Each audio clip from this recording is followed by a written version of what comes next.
美国将向乌克兰提供 M2步兵战车，能否帮助乌军实施大反攻？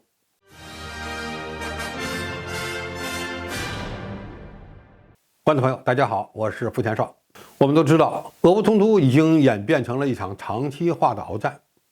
战场态势也多次发生变化。从最初期的俄罗斯军队的钢铁洪流多路进攻，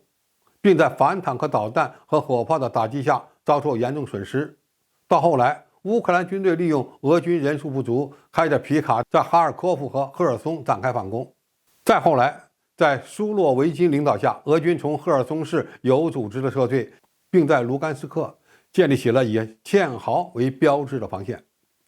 现在的乌克兰战场，双方对决的主要兵种已经由装甲兵、机械化步兵变成了以步兵和炮兵为主。俄军的坦克部队在防御和进攻时的地位已明显下降。近期，乌克兰一再提议北约向乌军提供主战坦克，以便在天气适合的时候发起新的反攻。但是，从德国的豹2到美国的 M1A2，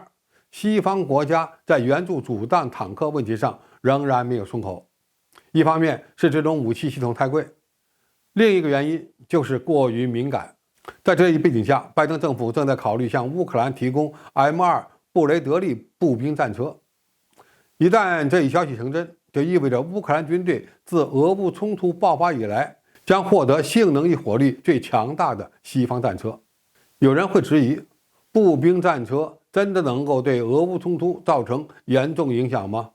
这个可真说不定。M2布雷德利战车曾在海湾战争期间参战，据说由他们击毁的伊拉克坦克比 M1主战坦克还要多，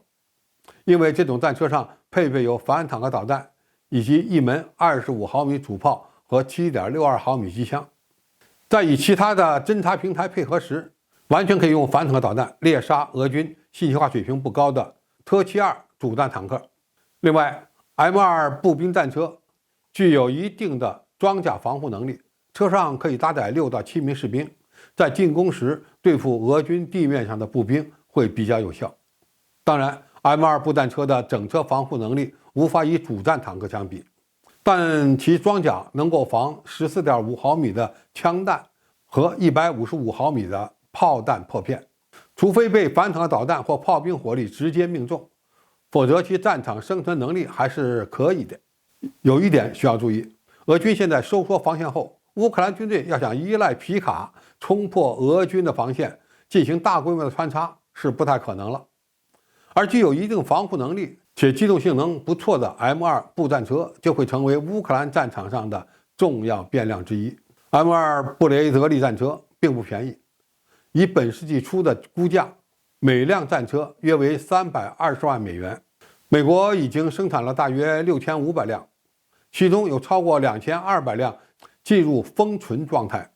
因此，拜登政府完全可以通过援助计划将这些放在仓库里发霉的 M2送给乌克兰，而不会影响现役美军的战备。M2战车的重量高达30多吨，可以算是一种重型的步兵战车。如果以俄罗斯的 BMP 步战车进行正面较量，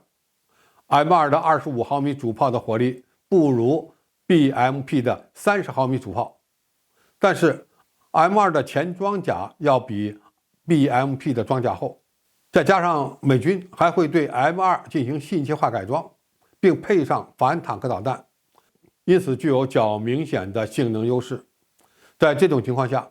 M2布雷德利战车有可能成为乌军打消耗战时替代主战坦克的方案之一。如果俄军的反装甲力量准备不足，那么就有可能会吃大亏。当然， M2也不是没有缺点，包括它的发动机功率不够，机动力较弱，行程较短，其底部的防护力也不足，容易受到地雷和路边简易炸弹的攻击等等。